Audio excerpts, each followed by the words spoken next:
আমরা খুব শিগগির দেশব্যাপী বিশেষ করে ঢাকা থেকে আমরা শুরু করব। আমরা চাঁদাবাজদের তালিকা প্রস্তুত করে সেই হিসাবে তাদেরকে আইনের আওতায় নিয়ে আসার ব্যবস্থা করব খুব শিগগির। 2, যারা অস্ত্রধারী, সন্ত্রাসী, দাগী আসামি, যারা সমাজে বিশৃঙ্খলা সৃষ্টি করছে তাদের একটি তালিকা প্রণয়ন করা হচ্ছে। সেটা নির্মোহভাবে তালিকা প্রণয়ন করা হচ্ছে এবং আনবায়াস তালিকা প্রণয়ন করা হচ্ছে। সেটা আমরা স্ক্রুটিনি করে তাদেরকে আইনের আওতায় নিয়ে আসার ব্যবস্থা করব খুব শিগগির। এই 2টা বিষয় আমরা অগ্রাধিকার ভিত্তিতে নিয়েছি। আশা করি এদেশের সকল জনগণ, আপনারা সবাই সেটাতে আমরা সহযোগিতা দেবেন এবং সহযোগিতা পাব।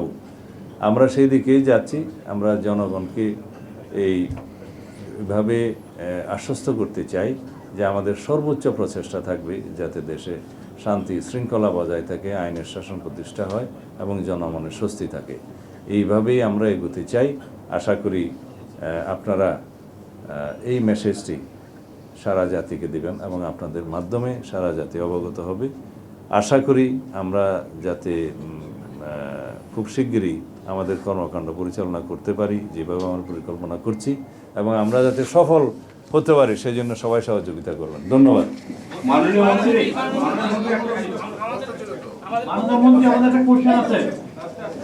মাননীয় মন্ত্রী, আমরা বিগত সময় দেখছি যে পুলিশের শৃঙ্খলা লক্ষ্যে আপনারা বারবারই বলে গেছেন তারা ফ্যাসিস্ট সরকারের সময় একজন ওসি যদি সরাসরি স্বরাষ্ট্রমন্ত্রীর সাথে যোগাযোগ রাখে, সেই ওসির কাছ থেকে জনগণ কি পরিমাণ সহযোগিতা বা প্রত্যাশা করতে পারে, তার সাপোর্ট, এই নিয়ম শৃঙ্খলা নিতে পারবেন কিনা? এবং অনেকে হয়রানি করে, কোনো জবাবদিহিতা আপনারা দেখতে পাইনি।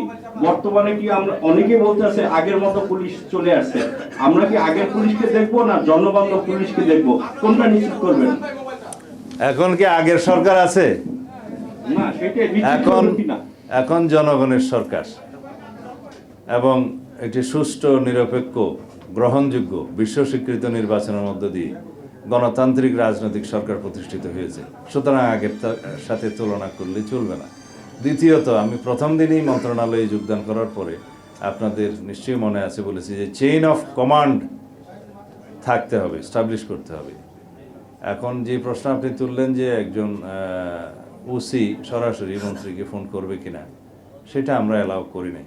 তবে মন্ত্রী যদি প্রয়োজন মনে করে যে কোনো লেভেলে যোগাযোগ করার, সেটা করবে, কিন্তু চেইন অফ কমান্ড ব্রেক করে যেন নিম্নপদস্থ কর্মকর্তারা তার উপরস্থ কর্মকর্তাদের ডিঙ্গিয়ে সরাসরি তার উপরস্থ কর্মকর্তাকে যোগাযোগ না করে, এটা বলা হয় চেইন অফ কমান্ড যেন ব্রেক না করে, সেই সিস্টেমটা আমরা চালু করেছি। ইতিমধ্যে সেটা প্রতিষ্ঠিত হয়েছে। এই মেসেজ আমাদের ডিপার্টমেন্টের সবার কাছে গিয়েছে।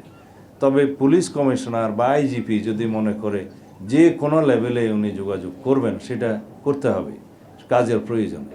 এখানে চেইন অফ কমান্ডটা বজায় রাখতে হয় নিচের থেকে উপরে, কিন্তু উপর থেকে যে কোনো প্রয়োজনে যে কোনো লেভেলে যোগাযোগটা রাখবে, যে কোনো পর্যায়ে, সেটা নিয়ম।